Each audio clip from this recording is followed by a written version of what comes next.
Good afternoon, and welcome to the Alcoa Corporation second quarter 2025 earnings presentation and conference call. All participants will be in a listen-only mode.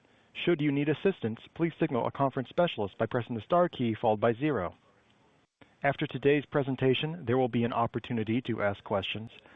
To ask a question, you may press star, then 1 on your phone. To withdraw your question, please press star, then 2. Please note that this event is being recorded. I would now like to turn the conference over to Louis Langlois, Senior Vice President of Treasury and Capital Markets. Please go ahead, sir. Thank you, and good day, everyone. I'm joined today by William Oplinger, Alcoa Corporation President and Chief Executive Officer, and Molly Beerman, Executive Vice President and Chief Financial Officer. We will take your questions after comments by Bill and Molly. As a reminder, today's discussion will contain forward-looking statements relating to future events and expectations that are subject to various assumptions and caveats. Factors that may cause the company's actual results to differ materially from these statements are included in today's presentation and in our SEC filings. In addition, we have included some non-GAAP financial measures in this presentation.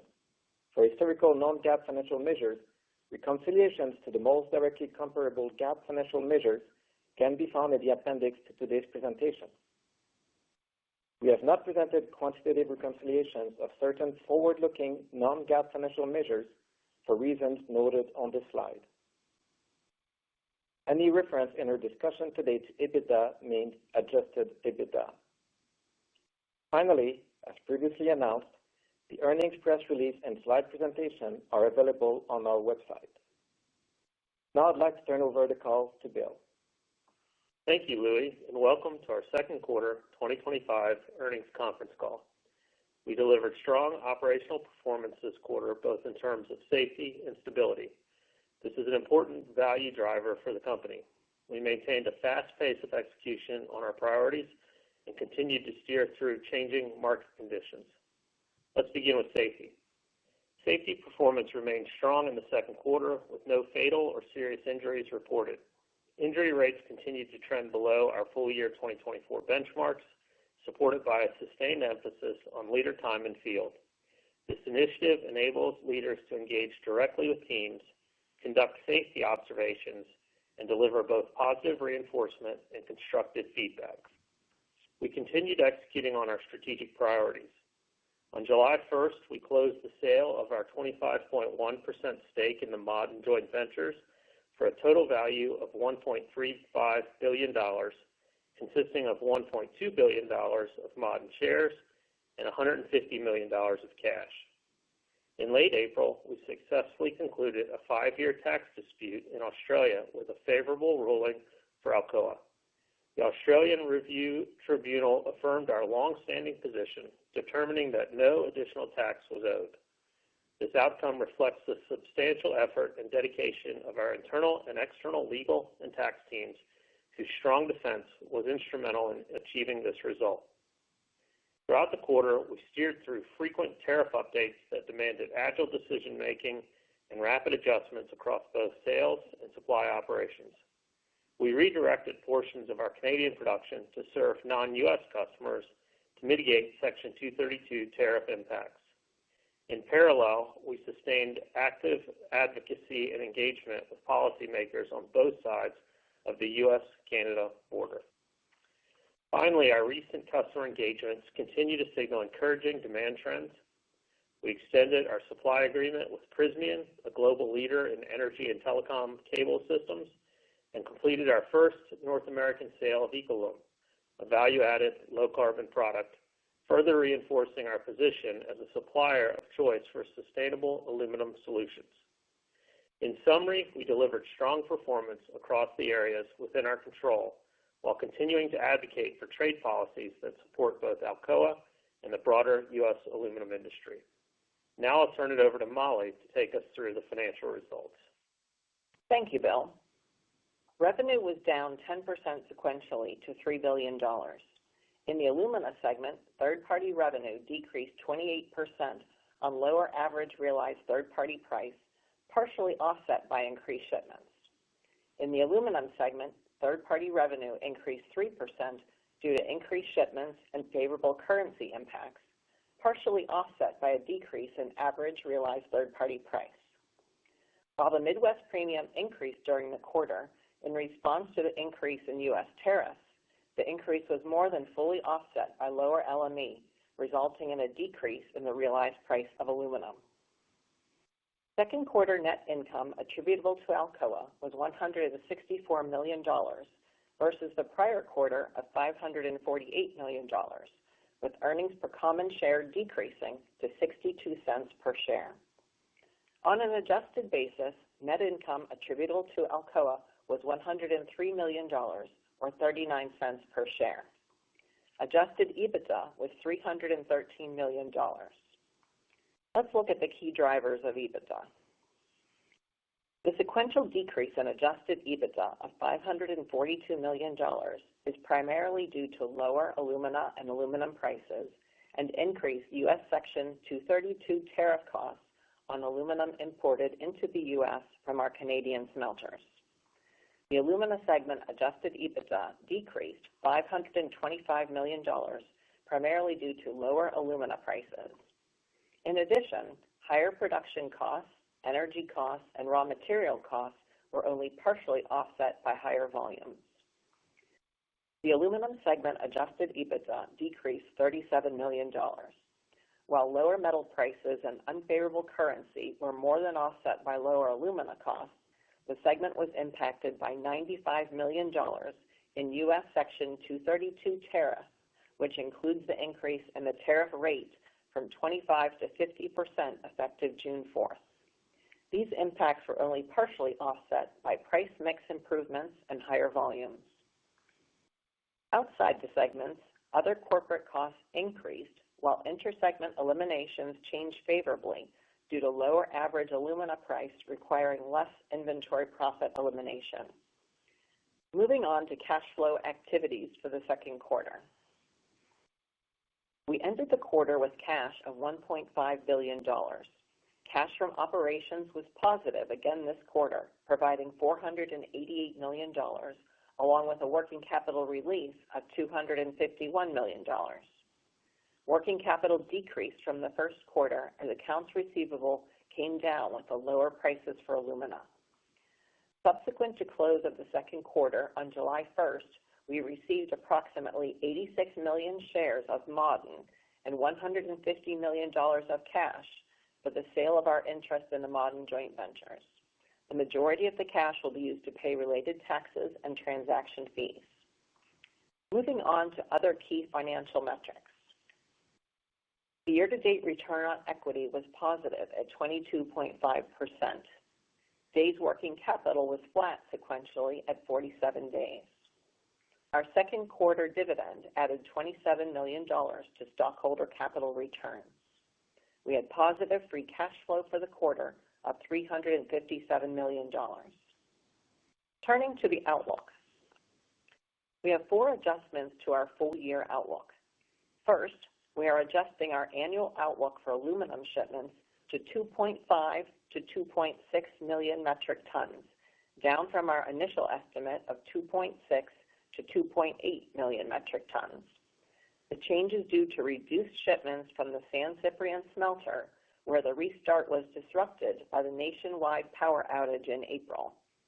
As separately announced earlier this week, the joint venture has decided to resume the restart process in the third quarter. The reduction in aluminum shipments will primarily impact the third quarter due to the timing of the San Ciprián ramp-up. Second, we are lowering other corporate costs to $160 million from our initial estimate of $170 million due to reductions in corporate expenses and favorable currency impacts.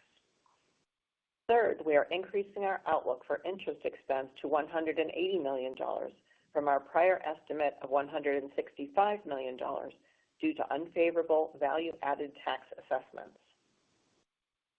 And last, we have adjusted the return-seeking CapEx outlook for 2025 to $50 million, down from $75 million, as the pace of spend has not matched the original forecast. For the third quarter of 2025, In the Alumina segment, we expect performance to improve by approximately $20 million with lower maintenance costs and higher production. In the Aluminum segment, we expect higher Midwest premium revenue in relation to the increased tariffs. Premium changes can be calculated from the sensitivities provided in the appendix. Those premium gains will be offset by approximately $90 million in sequential expense increase for tariff costs. With the increase in the U.S. Section 232 tariff rate from 25 to 50%, we expect quarterly tariff costs to approximate $215 million based on an LME of $2,600 and Midwest premium of 67 cents per pound. While costs related to the San Ciprián restart will be higher sequentially, they are not material and we expect to cover with improvements in other operations. Alumina cost in the Aluminum segment is expected to be favorable by $100 million. Our updates exclude impacts from the recently announced tariffs on U.S. imports from Brazil. Below EBITDA, other expenses in the third quarter are expected to remain consistent with the second quarter. Based on last week's pricing, we expect third quarter operational tax expense of $50 to $60 million. Tax expense in the third quarter is notably higher than the second quarter, which included a catch-up benefit to reflect the annualized effective tax rate when applied to year-to-date earnings. In the appendix to the earnings materials, you will see that our Midwest paid and Midwest unpaid premium sensitivities have been updated to reflect the expected trade flows as a result of additional tariff impacts.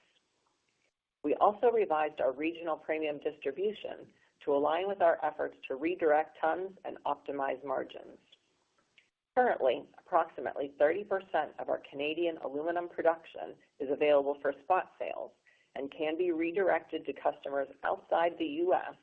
when the premium, shipping, and tariff netback calculations favor another destination.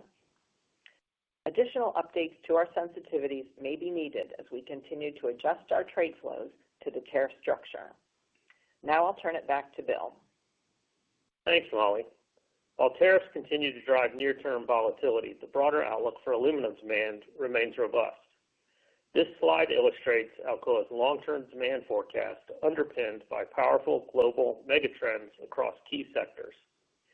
Transportation leads as the largest and fastest-growing sector, driven by the shift to electric vehicles, lightweighting initiatives, and increased vehicle production.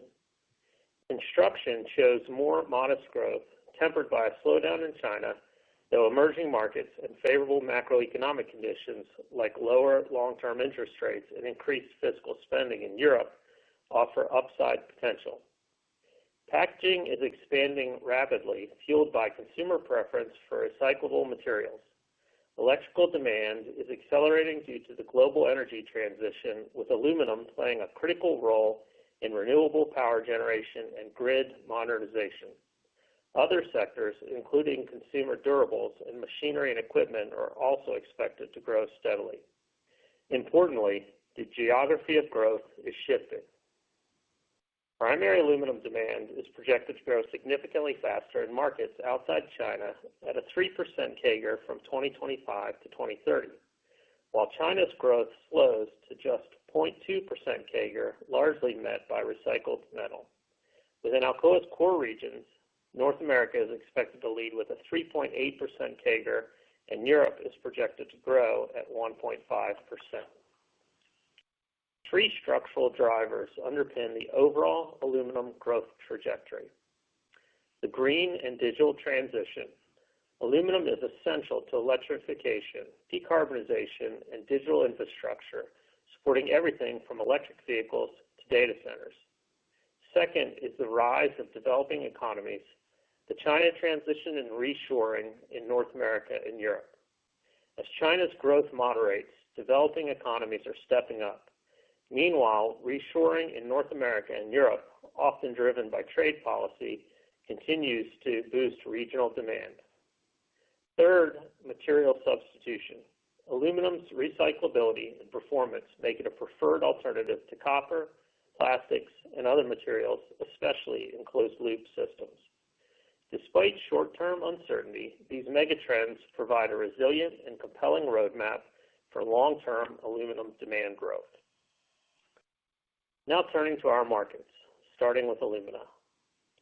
After a sharp decline during the first quarter, alumina prices rebounded somewhat in recent months.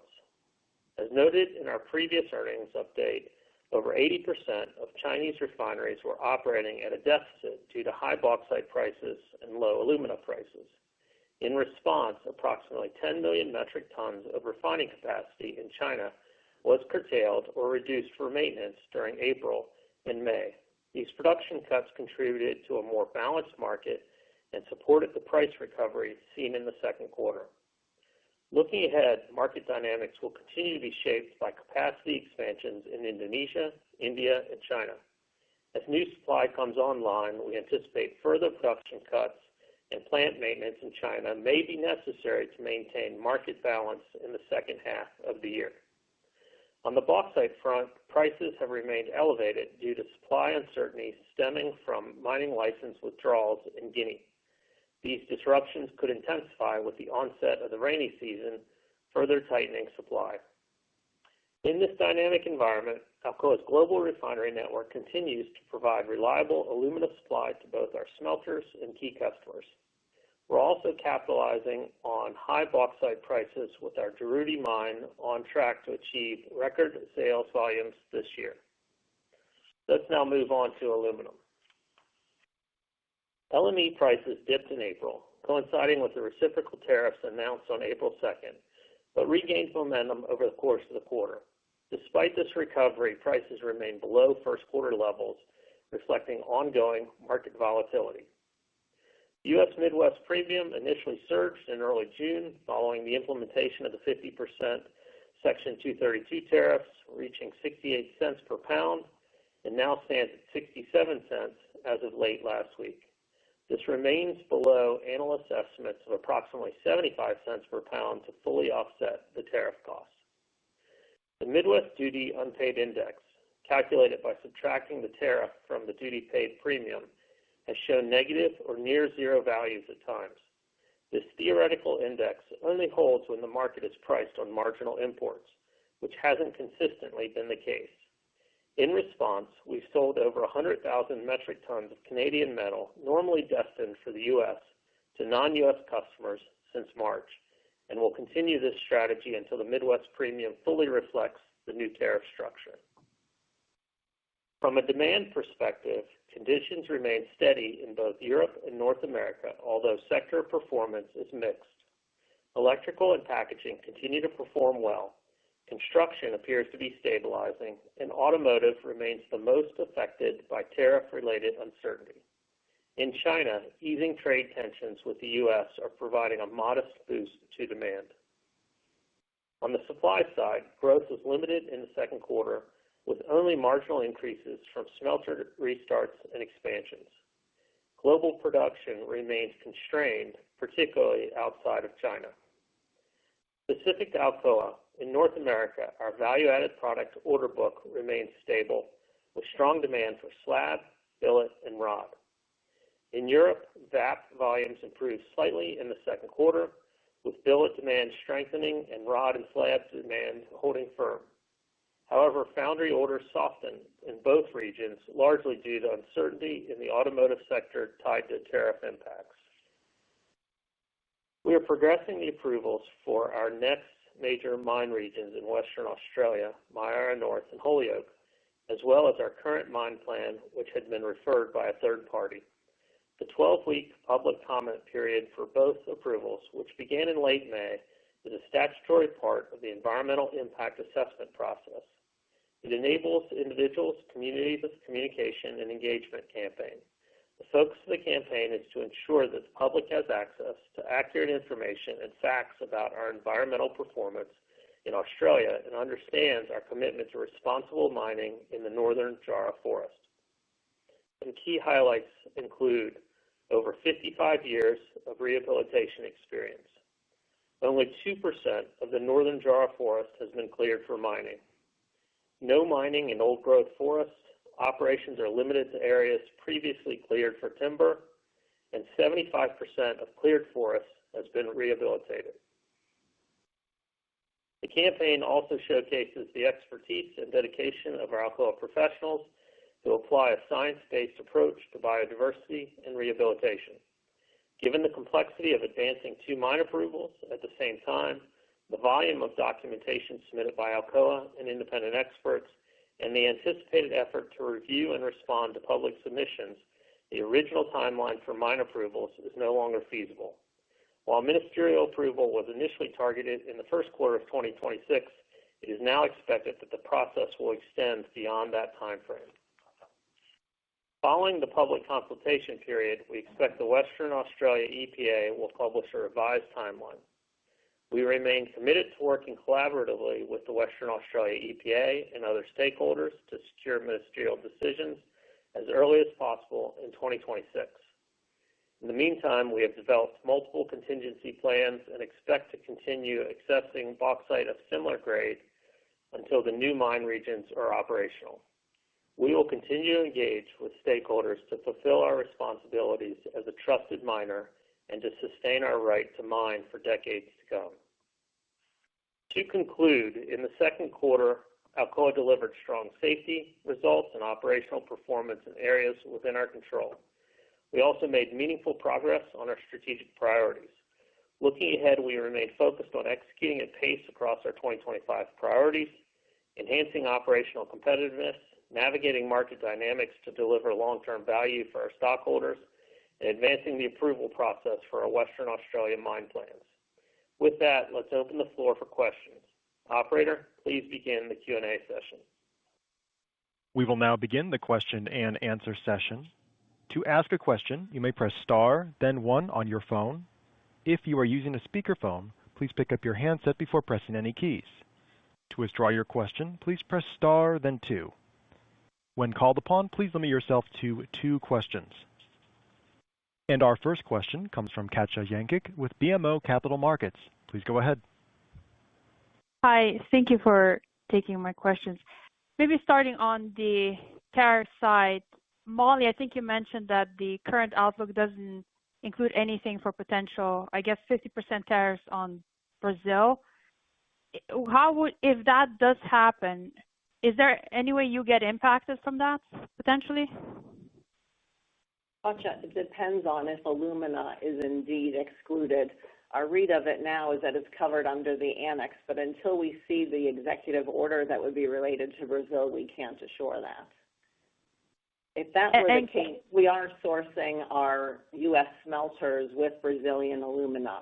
Now, we could redirect supply and provide them from Western Australia, but obviously that'll take time and cost more in terms of shipping.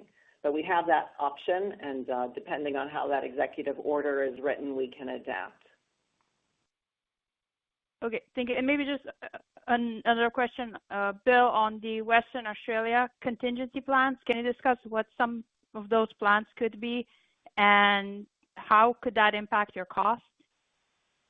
So at this point, as far as an impact on cost, we don't anticipate any impact in 2025 or 2026.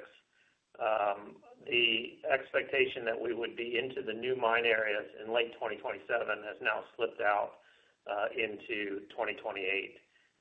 We have a series of contingency plans that cover different mining areas, potentially going deeper in the pits that we're in, that allow us to be comfortable that we are working through the process and we'll get the right approvals.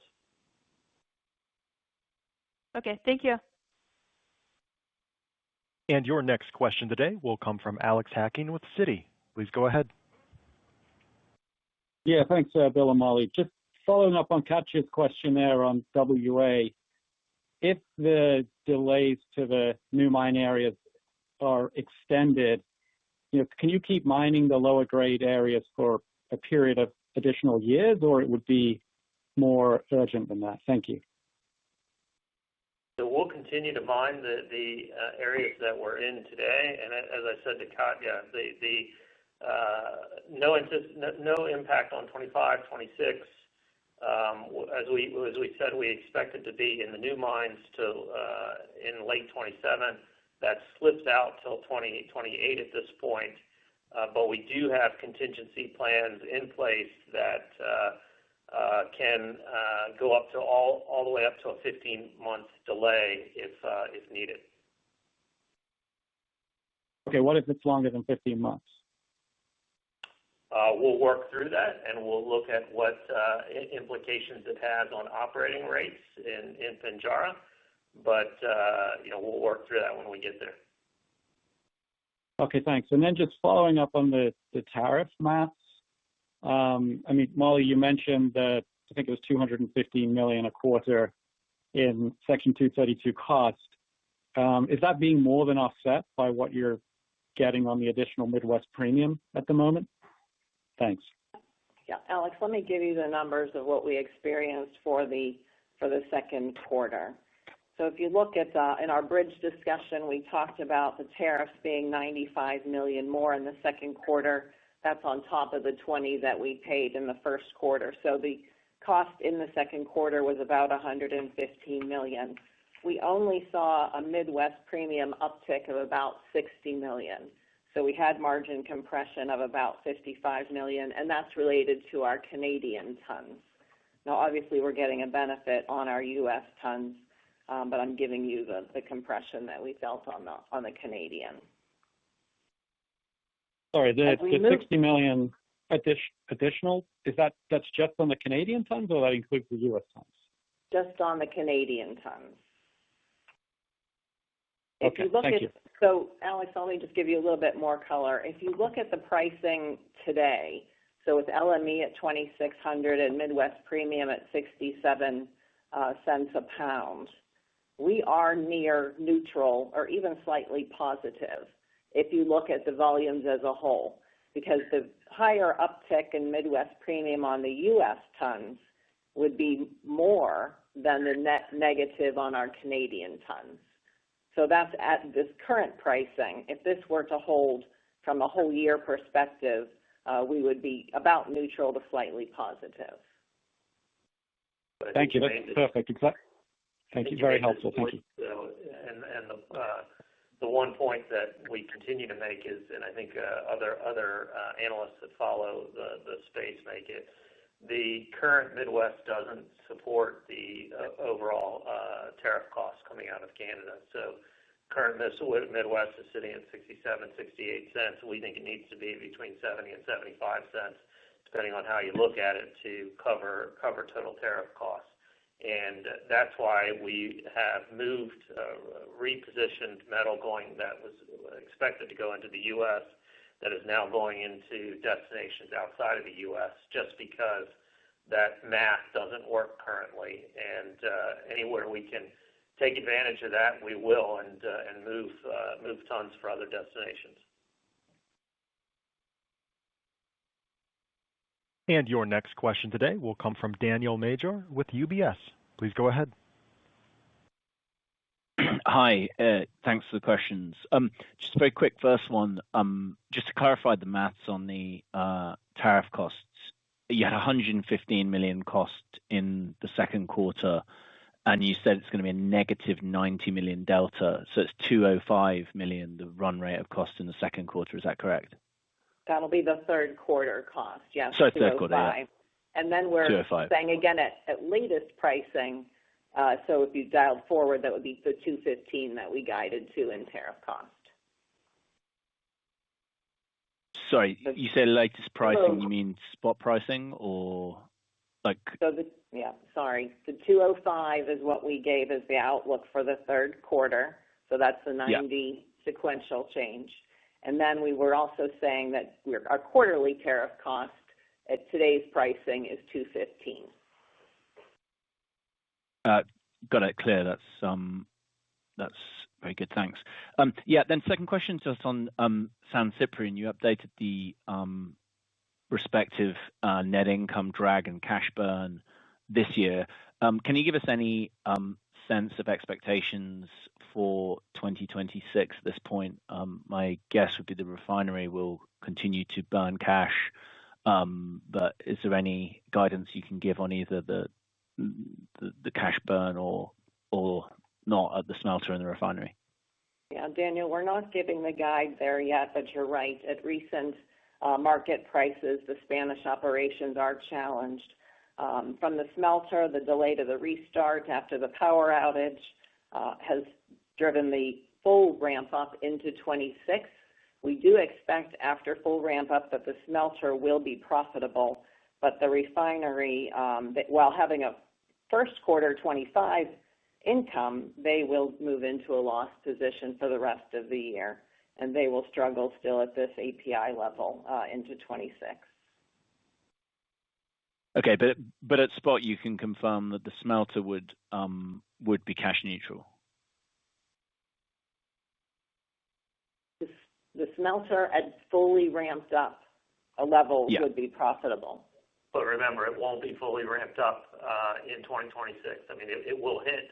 Yeah. Our anticipation is that it will hit the ramp-up schedule for 2026, but for the full year, it still will, it will be going through the process of ramping up. We won't be fully ramped up till mid-year 26. Yeah.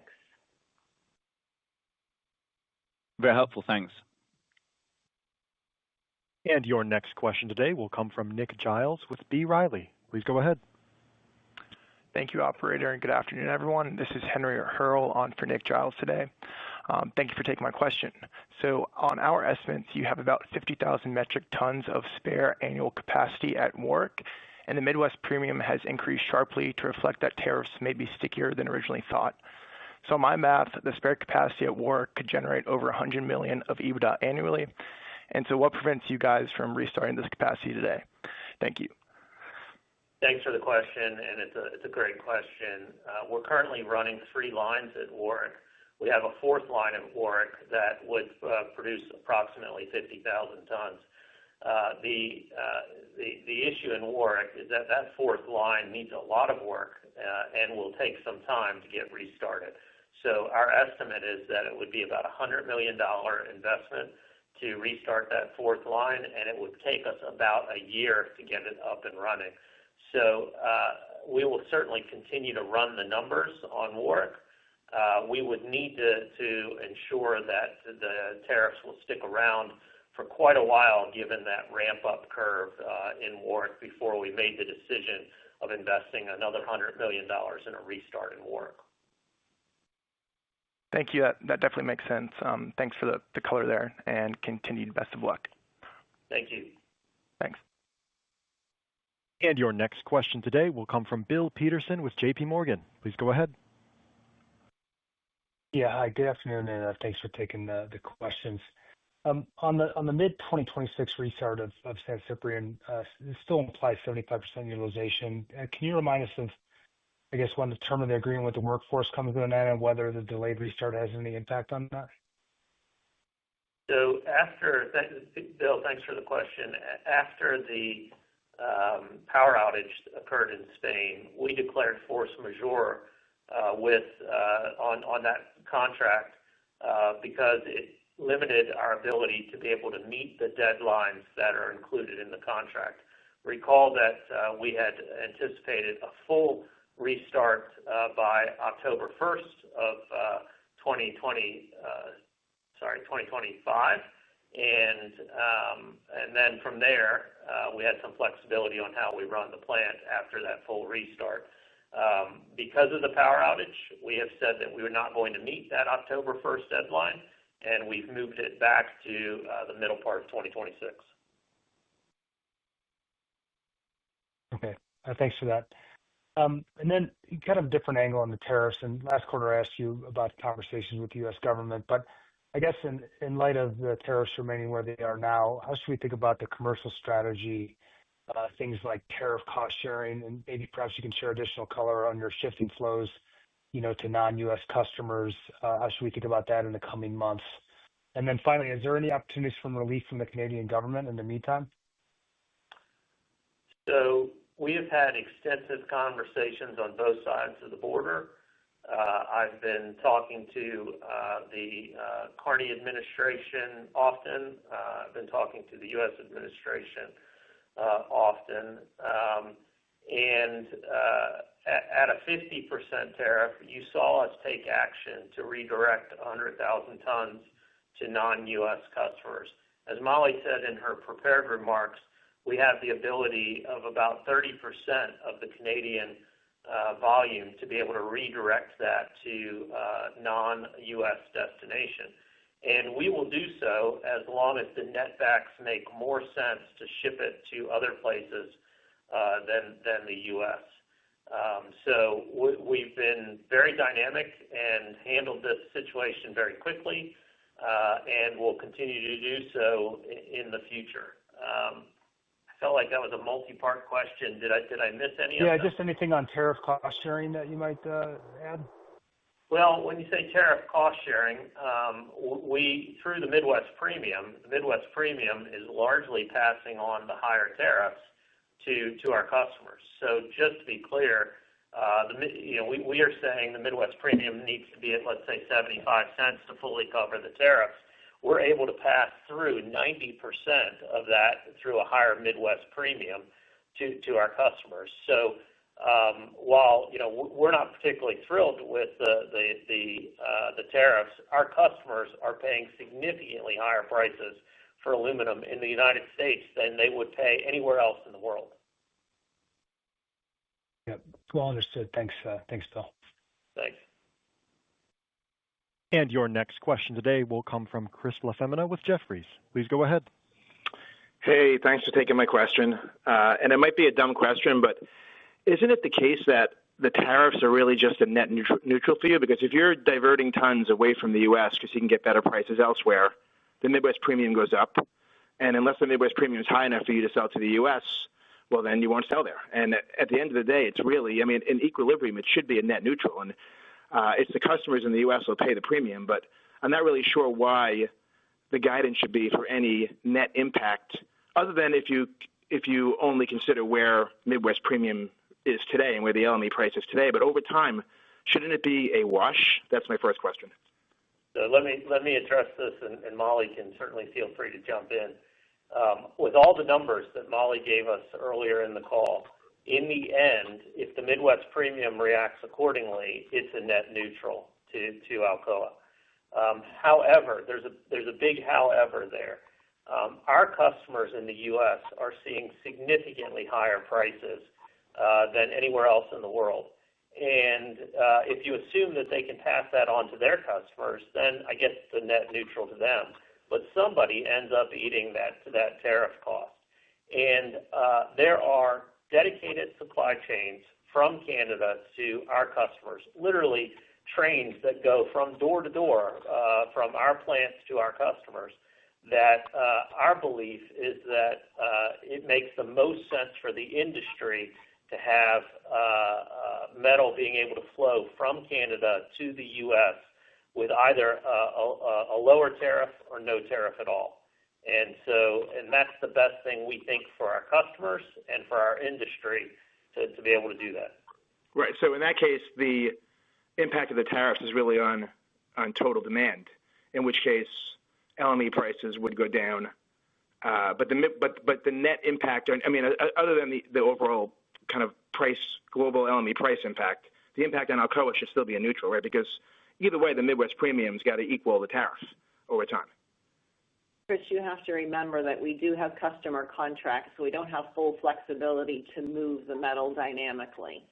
So 70% of our Canadian metal is on contract, so that needs to flow into the U.S. for customer commitments. Okay, thanks. And then, sorry, just a second question on the ATO, which I think you owe $225 million in taxes now by the middle of next year. Is any of that provisioned on the balance sheet yet? How do we think about the kind of cash flow impact of that and the balance sheet impact of that? Thank you. Yeah, that is fully reserved on the balance sheet now as a tax payable. Great, thanks. And Chris, I'm just going to add to that, and I can't help myself. That is a major win for Alcoa. That was a large overhang on the company and on the stock. We have been battling that for 5 years now, and to get that behind us is a really big deal. And I'll give some credit to our tax and legal team here that stuck with it and really presented a great case. So I'm pleased that we're able to put that behind us. Thank you. Thanks. And your next question today will come from Carlos de Alba with Morgan Stanley. Please go ahead. Yeah, thanks very much. Hello, Molly and Bill. Just on the last point you made, Molly, that 70% of your Canadian smelting output is under contract to be sold to U.S. customers. When can you start renegotiating potentially those contracts so that 70% decreases? So those are annual contracts, but also understand we have firm customer relationships that we're not going to jeopardize. So, Carlos, you could see some flexibility, but it's going to be a careful balance of respecting our strong customer relations as well as moving the metal to get the best margin. All right. Okay. And if I may, just on the progress on the Alumar smelter in Brazil, what is the capacity utilization at which you are running, and when do you expect to get sort of a steady state? So we continue to struggle with the Alumar restart, and we're sitting at about 92% capacity today. So net, we moved a little bit forward over the last quarter. The issue there, Carlos, is some of the patched pots that we had not anticipated having to reline are failing faster than what we had anticipated. So it's a battle. We take, I would say, a step and a half forward and a step backward just about every day in Alumar, and we're anticipating that we'll have that restarted completely this year. However, I've told you that before, and I think that's my target, but I've missed my target before, so take that with a grain of salt. All right. Good luck. Thank you very much. Thank you. And your next question today will come from Lawson Winder with Bank of America. Please go ahead. Thank you, operator. Hello, Bill and Molly. Thank you for today's update. Just wanted to follow up on the Ma'aden closing and whether there's any new thinking on the potential to monetize that amount or, even just simply lower your overall borrowing costs using that as collateral. Thanks for that. Lawson, while we have the option to monetize those shares during the lockup period, recall the lockup period, we cannot sell shares until the 3rd, 4th, and 5th anniversary, the 3rd each year. But to monetize those would be complex transactions, and that would be classified as debt on our balance sheet, and it might not really be a cost-effective source of liquidity either. While we don't expect to hold the shares for an extended period of time after each lockup period expires, we don't have plans to monetize in advance. Right now, we don't have a specific use for the cash that would have us add that debt to our balance sheet. And then as you report those gains and losses going forward, I assume you'll be adjusting those out? Yes, so it will be marked to market, and you'll see special items to remove that from our regular operations. Great. Thank you very much. And your next question today will come from John Tumazos with John Tumazos Very Independent Research. Please go ahead. Thank you for taking the question. I'm John. curious as to the confidence you have in Spain restarting this week that the utility will deliver electricity. Presumably the population grows something like 10% July, August with tourism, and then there's air conditioning, electricity demand in the heat of the summer. So are there any guarantees of power delivery or something that's different than August 28th when the wind didn't blow? So, John, it's a question that we've been wrestling with since the wind didn't blow on the date earlier in the year. We've been working with the national and regional representatives of the country, and they have developed, and this is obviously not just to our prompting, but prompting from other industry in Spain. They've approved a list of 65 actions in the energy sector that are designed to make the electricity grid more resilient. They are incorporating additional tools in the networks like voltage control, working on stability in the face of oscillations.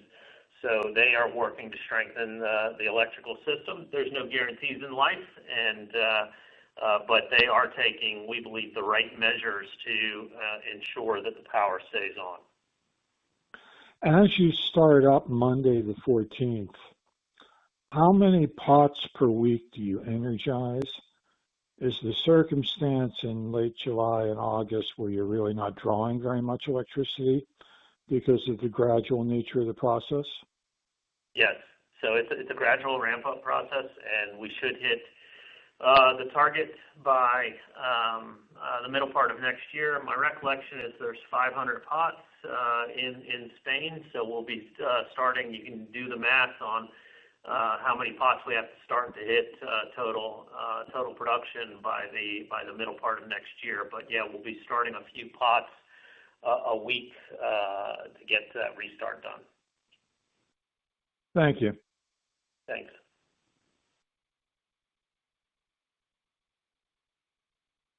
And your next question today will come from Glenn Luckock with Barrenjoey. Please go ahead. Afternoon, Bill and Molly. Firstly, Bill, just wondering if you could share any thoughts on how discussions with the government are going regarding the tariff. I had heard that maybe Canada could be in line for a reduction relative to the rest of the world. And then secondly, I don't want to put the cart before the horse, but, net debt came down. You're almost within sight of that $1 to $1.5 billion range. Just your thoughts on timing for when we may hear some words on capital management and what you're potentially thinking if it's not too early? Thanks. Glenn, on the tariff discussion, I want to emphasize exactly how much advocacy and engagement we've been doing over the last 3 or 4 months. I've spent time in Ottawa. I've spent a lot of time in D.C. I have met with Mr. Hassett, Mr. Lutnick, Mr. Greer. I even had a very brief discussion with President Trump while I was in Saudi Arabia, and we're talking like a 15-second discussion with President Trump while I was in Saudi Arabia. And we're doing really 2 things. One is an underlying education of how short the U.S. market is for aluminum and how long it would take to replenish that via building plants in the U.S. And recall, and I know you know this, but building a smelter in the U.S. would probably take us at least 5 years. In order to replace the 4 million metric tons of aluminum that comes from outside of the U.S., we need 6 gigawatts of energy. That's not gigawatt hours. That's 6 gigawatts of energy, and it would probably cost $30 billion to put 4 million metric tons here. So we're educating the government on those facts, and then secondly, we're educating them on how tight the supply chains are between the U.S. and Canada, and the fact that we think it makes a lot of sense to have metal coming out of Canada to support our downstream customers. And then there's one last data point. There's something like 12 or 13 jobs in the downstream that are supported by every Canadian primary upstream job. So the relationship between how much jobs can be created in the upstream is really outweighed by how many jobs there already are in the downstream processing business in the U.S. Do you want to address the capital flows? So, Glenn, thanks for the question on cap allocation.